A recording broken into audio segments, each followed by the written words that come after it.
Kali ini kita akan melakukan update atau edit data pada list catatan yang kita buat gitu. Terus untuk melakukan edit atau update kan berarti harus ada data yang diedit. Artinya sebelum kita melakukan call API atau request, berarti ada data yang kita tampilkan dulu, mana data yang perlu diedit. Kemudian berdasarkan key, misalkan ID gitu, terus data apa yang perlu kita ubah gitu. Karena di sini data kita cuma satu catatan node gitu, jadi kita memerlukan ID untuk identitas data mana yang perlu diubah. Tapi sebelum kita ke bagian retrofit, kita coba bikin halaman editnya, terus kemudian menampilkan data yang perlu kita edit. Nah, kali ini kita coba ke create activity. Sebenarnya kita bisa bikin if else di sini, bikin condition gitu. Tapi biar lebih jelas buat teman-teman belajar, mungkin kita buatkan dia sebuah activity baru aja, halaman baru. Jadi teman-teman di activity baru ini fokus untuk melakukan update data gitu. Kita coba klik kanan new, terus kemudian activity kita pilih yang empty. Untuk namanya kita kasih nama update atau edit gitu. Finish. Nah, kalau kita lihat di emulator kan, kalau kita mau melakukan membuat data baru, catatan baru gitu, dia kan menampilkan sebuah edit text sama button. Jadi sebenarnya kurang lebih untuk melakukan edit sama, cuman bedanya nanti data yang akan kita edit itu datanya akan muncul di bagian tulisan catatan di sini. Jadi di sini tidak lagi sebuah edit kosongan, tapi dari data atau item mana yang akan kita edit. Nah, kita sudah punya edit activity, mungkin beberapa atau tampilan halamannya karena sama dengan bagian create activity, mungkin kita bisa copy aja ya.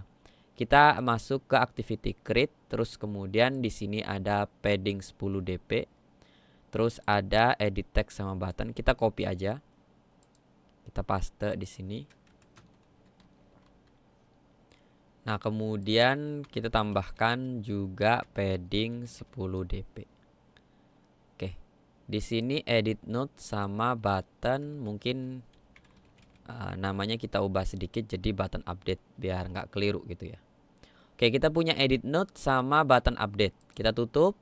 Kita tutup yang create ini juga. Terus di sini kurang lebih sama ya. Jadi kita tambahkan support action bar-nya untuk menambahkan title. Titelnya kita kasih nama edit gitu aja. Oke, kemudian setup view sama setup listener sebenarnya kurang lebih masih sama sih, tapi kita copy terus kita paste. Nah, di sini untuk bagian setup listener mungkin kita kosongin dulu ya. Jadi button create ini kita hapus. Biar nanti kita bikin dari awal gitu. Oke, yang di sini berarti bukan button create tapi button update. Nah, kemudian untuk variabel yang di luar sini ini sama. API sama, terus kemudian button juga sama. Nah, di sini kita punya edit node sama button update. Dia material button benar, jadi tinggal kita tambahkan.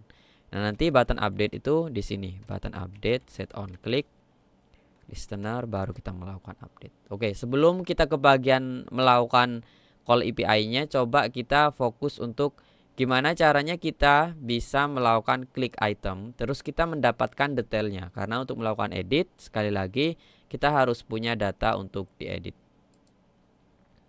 Kita masuk ke bagian node adapter, terus masuk ke bagian onBind view holder. Jadi di sini kan ada holder text node untuk menampilkan data teks yang ada di sini.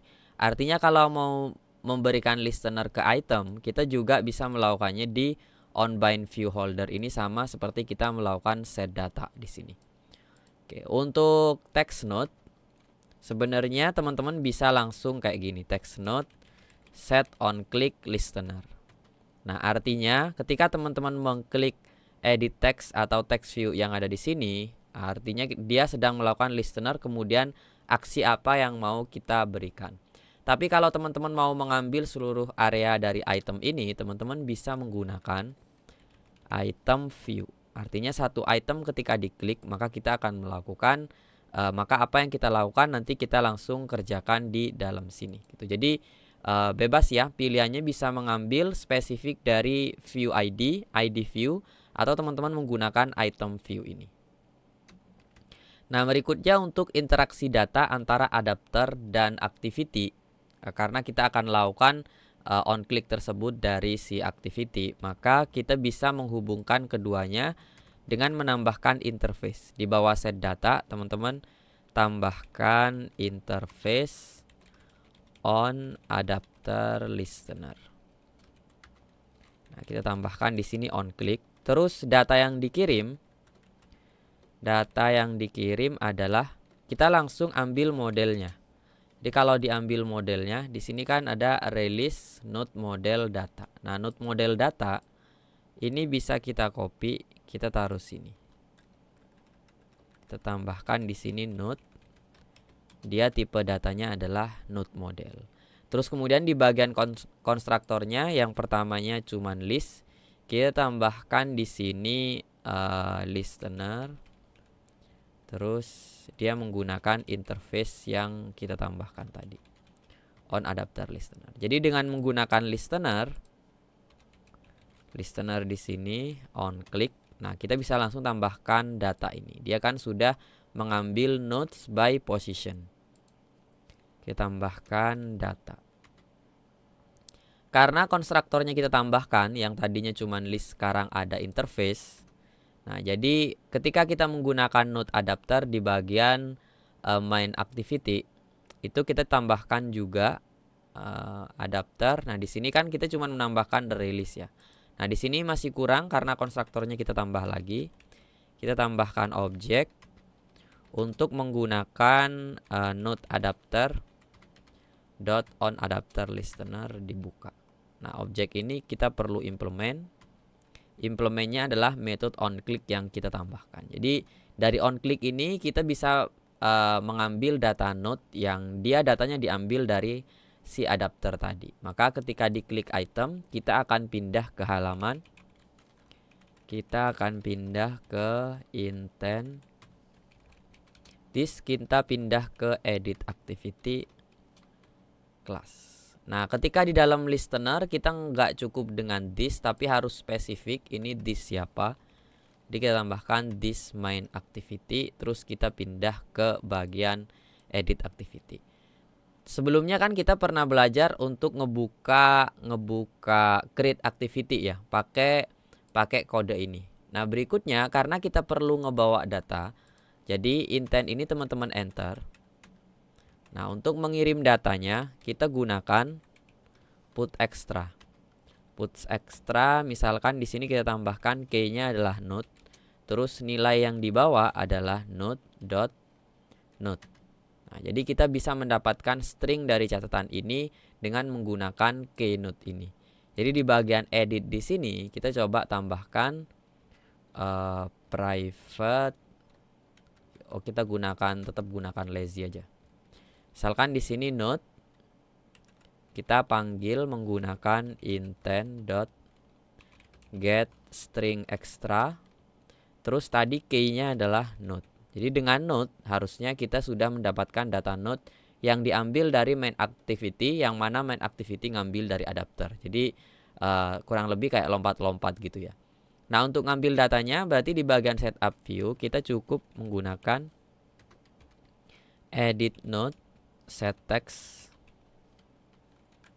Nah, kita panggil di sini node. Sekarang kita coba dulu. Kita berhasil mendapatkan datanya atau tidak.